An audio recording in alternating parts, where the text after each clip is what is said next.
Hi, I'm Grace. And I'm Allison, and we're going to be doing a news report on the effects of climate change and global warming. Climate change is one of the effects of global warming, and it is a change in global climate patterns. Over the past 50 years, the average global temperature has increased at the fastest rate ever recorded in history. Unless we curb the global warming emissions, average United States temperatures could increase by 10 degrees Fahrenheit over the next century.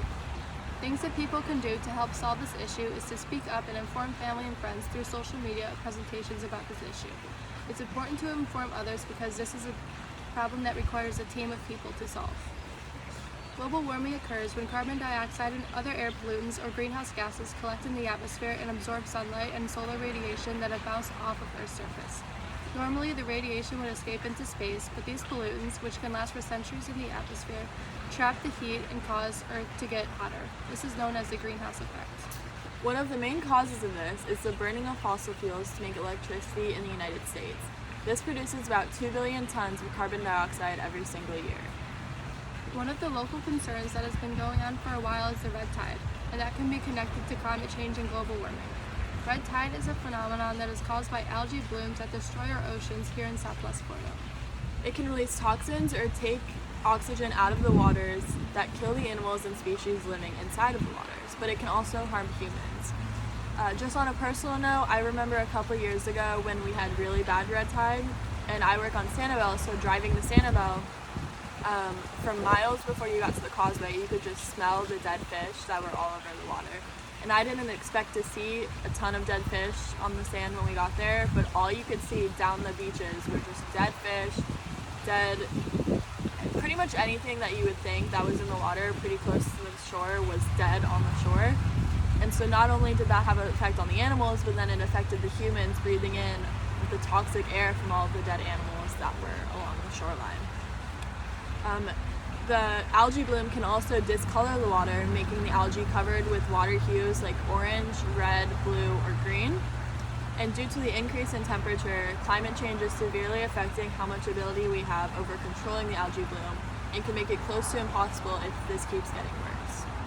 Some factors that climate change plays a role in with algae are warmer water allowing more blooms to grow from sunlight and toxic blue-green algae that prefer warmer water. Droughts, which lead to making freshwater saltier and causing marine algae to take over the freshwater. Higher carbon dioxide levels, which lead to rapid algae growth. And sea levels rising, which create a shallow coastal water, making perfect condition for algae. And based off of the EOS website, I found a site that says thousands of studies outlined in the report document rising surface, atmospheric, and oceanic temperatures, melting glaciers, diminishing snow cover, shrinking sea ice, rising sea levels, ocean acidification, and increasing intensity and frequency of rainfall.